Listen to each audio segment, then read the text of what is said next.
देखिए अगर आप एक जगह पे इन्वेस्ट करते हैं और आप ये उम्मीद कर रहे हैं कि ये मेरी इन्वेस्टमेंट डबल हो जाए या ट्रिपल हो जाए, तो वो बहुत लकी लोग होते हैं या ये बहुत चांस वाली चीज़ होती है जिनके साथ ऐसा हो जाता है कि उन्होंने 1 मिलियन की कोई चीज़ ली हुई और वो 2-3 मिलियन की हो जाए।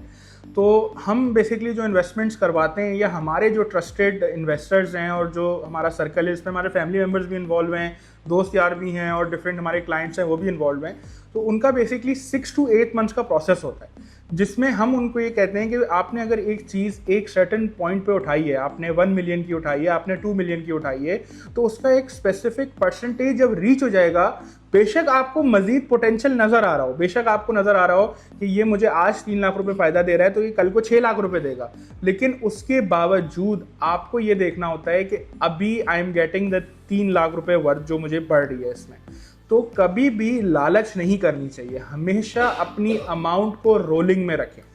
जब आप अपनी अमाउंट को रोलिंग में रखेंगे तो there is very less chance कि आप एक जगह पे स्टक हो जाएं। खुदा ना खास्ता आप एक मार्केट में काम कर रहे हैं जहाँ पर प्लॉट्स की कमी है, आपको अच्छा रेट मिल रहा है, आप उसको उस चांस को नहीं लेते क्योंकि आपको लगता है कि ये बढ़ेगी, कन्फर्म है कि बढ़ेगी, लेकिन खुदा ना खास्ता वो बैठ जाती है। तो फिर आप उस टाइम को रोएंगे जिस टाइम पे आपको ऑलरेडी एक अच्छी अमाउंट मिल रही थी, लेकिन आपने लालच की, उसकी वजह से वो डील भी आपके हाथ से निकल गई है। तो साइकिलिंग ऑफ इन्वेस्टमेंट बहुत ज़रूरी है, स्पेशली उन लोगों के लिए जिन्होंने अपने लिए नहीं लेके रखा हुआ, जिन लोगों ने बेसिकली 5-5, 10-10 साल रुपए लेके नहीं रखना है इसको, उन्होंने इसको साइकिल करना है। वो चाहते हैं कि हमारे पास 10, 20, 30 लाख रुपए की अमाउंट है और हम इसको बहरिया की मार्केट के अंदर घुमाएं। अच्छा, अब बात करते हैं सेफ्टी एंड सिक्योरिटी के ऊपर। बहरिया की मार्केट के ही अंदर क्यों घुमाना चाहिए?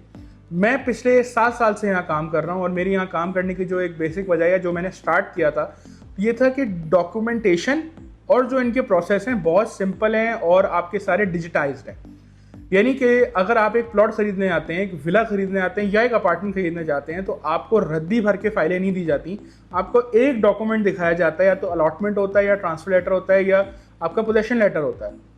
ये 3 चीज़ें आपको दिखाई जाती हैं जिस पे आप सर्टन हो जाते हो, ठीक है ये चीज़ें हैं तो इसका मतलब डॉक्यूमेंटेशन पूरी है। बहरिया जब ट्रांसफ़र देता है तो वो ट्रांसफ़र प्रोसेस इजी है, स्मूथ है। अगर उसमें कोई हैंकी पैंकी नहीं की जा रही हो और सारे चालान, चार्जेस, स्लिप्स पूरे हों, तो आपका process will take about 1 hour, जिसके अंदर आपको बहरिया से एक प्रोविजनल लेटर मिल जाता है। उसके 15 डेज बाद आपको अपने नाम पे ट्रांसफ़र लेटर, अलॉटमेंट लेटर और पोजेशन लेटर मिल जाता है। तो बीइंग कि ये सारा प्रोसेस डिजिटाइज्ड है और इसमें कोई रद्दी भर के फाइलें नहीं है, इसमें टेम्परमेंट के चांसेस रह ही नहीं जाते। इसमें ये रह ही नहीं जाता है कि कोई आपकी फाइल के साथ टेम्परमेंट करे, उसका ट्रांसफ़र दे दे या ऐसा कोई हरकत कर दे, क्योंकि इनकी पॉलिसीज़ कुछ इस तरह की हो गई हैं कि अगर आप सेलर हैं और आप वाकई पे मौजूद नहीं हैं और आप किसी को अपनी अथॉरिटी देते हैं, तो वो अथॉरिटी लेने का तरीका बिल्कुल चेंज हो चुका है। आपको कोर्ट से एनओसी चाहिए होती है, आपको पहले बहरिया से एनओसी लेनी है, फिर कोर्ट से लेनी है, फिर वो बंदा अगर बाहर है तो आपने रिलेटिव जहाँ वो बाहर है उसकी एम्बेसी में जाके भी अप्लाई करना होता है।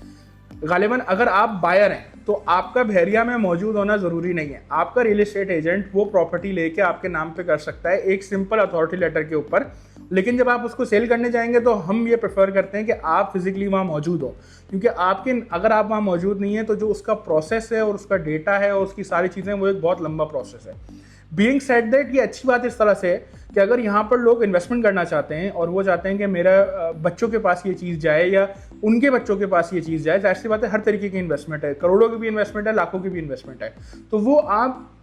10, 15, 20, 25, 30 जितने साल भी आप उसको रखते हैं, वो डिजिटाइज तरीके से आपके नाम पे रहेगी और कोई भी उसमें छेड़खानी नहीं कर सकता। तो ये चीज़ आपको कराची के अंदर नहीं दिखेगी। कराची के अंदर आपको बहुत डिफ़िकल्टीज़ हैं, ट्रांसफ़र की डिफ़िकल्टीज़ हैं, ये चीज़ें तक आ जाती हैं इसमें कि फ़ाइल डुप्लिकेट कर ली या किसी ने स्टे ऑर्डर ले लिया या 100 चीज़ें आ जाती हैं।